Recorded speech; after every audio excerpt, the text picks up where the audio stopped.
अवधूत चिंतन श्री गुरुदेव दत्त श्री स्वामी समर्थ स्वामी शिवा मार्ग या माझ्या युट्यूब चॅनलमध्ये आपल्या सर्वांचं खूप खूप मनापासून स्वागत आहे। जवळच आलेली आहे आपली 4 दिवसावर महाशिवरात्री, जी की 8 मार्चला आहे। आणि त्या दिवशी आपण जे काही पूजा आराधना सेवा ज्या काही महादेवाच्या करू, ज्या काही शिवाच्या शंभूच्या करू, त्यामुळे आपल्याला अधिक फळ हे प्राप्त होत असतं। म्हणून तर आपण त्या दिवशी वेगवेगळ्या प्रकारे शंभूची आपली पूजा करत असतो। अभिषेकाद्वारे काही सेवेकरी पूजा करतात, काही महादेवाचे भक्त त्यांना प्रसन्न करून घेण्यासाठी वेगवेगळ्या वस्तूंचा भोग पण पदार्थाचा महादेवाला देत असतात। आणि त्याचबरोबर महादेवाच्या पूजेत बघा विशेष महत्व कशाला आहे। विशेष म्हणजे आता महादेवालाच्या पूजेमध्ये विशेष महत्व अभिषेकाला आहे आणि महादेवाला भस्म लावण्याला आहे। कारण भस्म महादेवाला एवढा प्रिय आहे, जेवढं महादेवाला अभिषेक प्रिय आहे, पाणी प्रिय आहे, जलचा अभिषेक प्रिय आहे, त्या एवढंच महादेवाला भस्म प्रिय आहे। बघा आपल्याला महाकालेश्वर इथे भस्माशिवाय महादेवाची पूजा होत नाही। आणि आपण पण विशेष महत्व देतो का नाही, जेव्हा महादेवाची पूजा करत असतो तेव्हा आपल्या कपाळाला आपण भस्म लावत असतो, आपण आपल्या महादेवाला भस्म लावत असतो आणि महादेवाला नैवेद्य अर्पण करत असतो। जसे की आपण पांढरी फुलं, रवीची फुलं अर्पण करतो, शमीपत्र अर्पण करतो, आपण गौकर्णाची फुलं महादेवाला अर्पण करतो, रुईची फुलं महादेवाला अर्पण करतो, वेगवेगळ्या झाडांची फुलं जे महादेवाला आवडतात त्यांची फुले आणि पाने आपण महादेवाला अर्पण करत असतो। पण या दिवशी विशेष आपल्याला एक भस्म तयार करायचं आहे, महादेवाच्या आवडता जो भस्म, आणि ते जर आपण स्वतः तयार केला आणि त्याचा वापर महादेवाला लावण्यासाठी वर्षभर केला तर त्याच्या एवढं पुण्य आपल्याला कधीच मिळणार नाही। कारण दिवस महत्वाचा, त्यासोबत महादेवाला आवडणाऱ्या वस्तूपासून त्याचा भस्म बनवून आपण तो महादेवाला दर सोमवारी लावायचा आहे। आता आपण पहिले बघूया की भस्म तयार कसा करायचा, कशा प्रकारे तयार करायचा आणि कोणत्या कोणत्या वनस्पतीपासून तो भस्म आपल्याला बनवायचा आहे। तर मी तुम्हाला सांगू का, आपण जे आपल्याकडे जे गायची गौरी असते, म्हणजे गायच्या शेणाची गौरी, गौर, ते घ्यायचं आपल्याला वाळलेलं।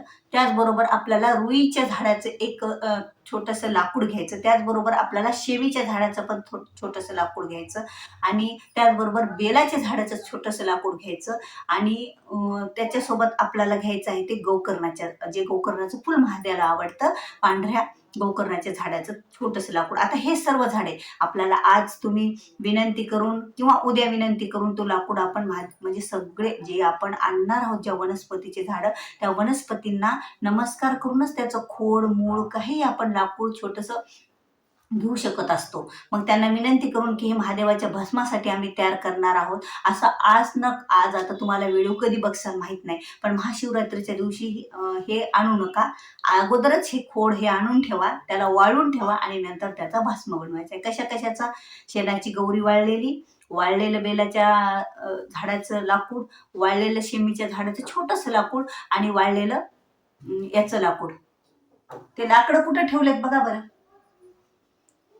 अशा पद्धतीने मी पण बनवलेले आहेत, मी तुम्हाला दाखवत आहे की ते लाकडं आपल्याला घ्यायचे आहेत, छोटे छोटे लाकूड, आणि त्याच्यानंतर आपल्याला भस्म तयार करायचं आहे। बघा मी अशा पद्धतीने तयार केलेले आहे, ते रुईच्या झाडाचं, हे बेलाच्या झाडाचं आणि वेगवेगळ्या प्रकारच्या झाडांची लाकडं बनवलेले आहेत, आणि ते आपल्याला त्याचा भस्म तयार करायचा आहे तो महाशिवरात्रीच्या दिवशी।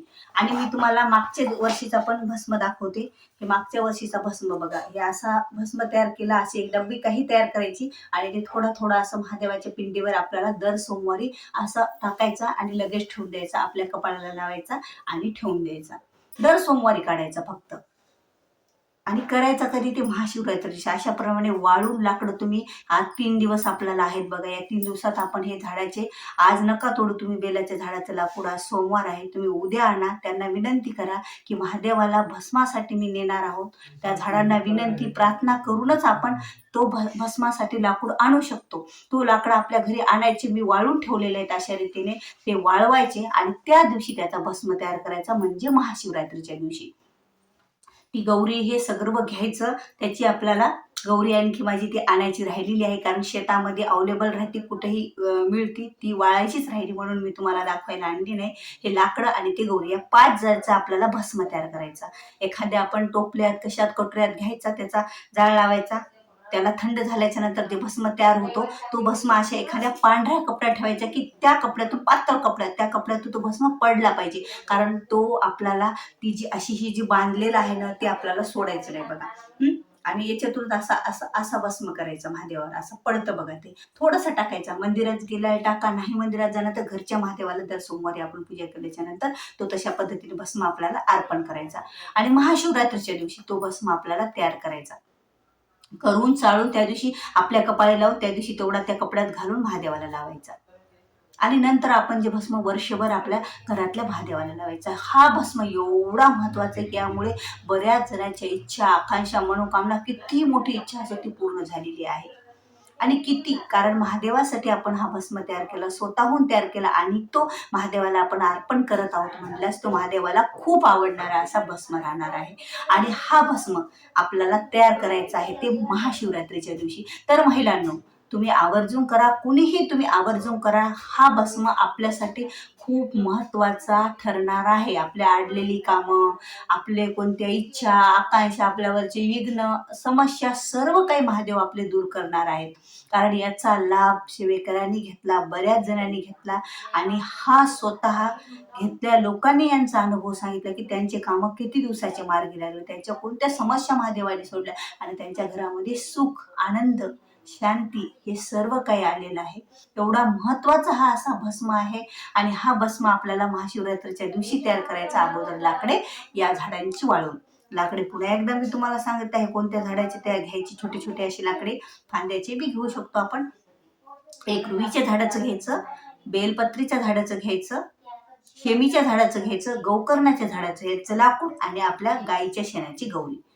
हे 3 दिवस आहेत, जमा करून ठेवा, वाळून ठेवा आणि त्या दिवशी भस्म करा. आपलं आयुष्य हे प्रगतिशील होणार, प्रगतीच्या पथावर राहणार, आपल्या मार्गावर राहणार. हे तर मी तुम्हाला गेल्या वर्षीचा दाखवला आणि हे जे तुम्हाला मी तयार करून ठेवलेले वाळलेले लाकडे आहेत मी तुम्हाला दाखवते. मी असे तयार करून ठेवले आणि याचा भस्म मी महाशिवरात्रीच्या दिवशी तयार करणार आहे आणि तो महादेवाला अर्पण करणार आहे, स्वतः लावणार आहे. आणि दर सोमवारी तशीच ती जी बांधून ठेवलेली असती, ही जे बांधून ठेवली मी जेव्हा एकदा हे तयार करून, ही रक्षा, ही रक्षा अशीच आपल्याला अशी अशी अशी अशी तयार करायची आहे बघा. अशी मस्त रक्षा होते आपली त्याची आणि ती आपल्याला तयार करायची आहे आणि ती महादेवाराने दर सोमवारी आपल्याला लावायची, फक्त महाशिवरात्रीच्या दिवशी तयार करायची आहे.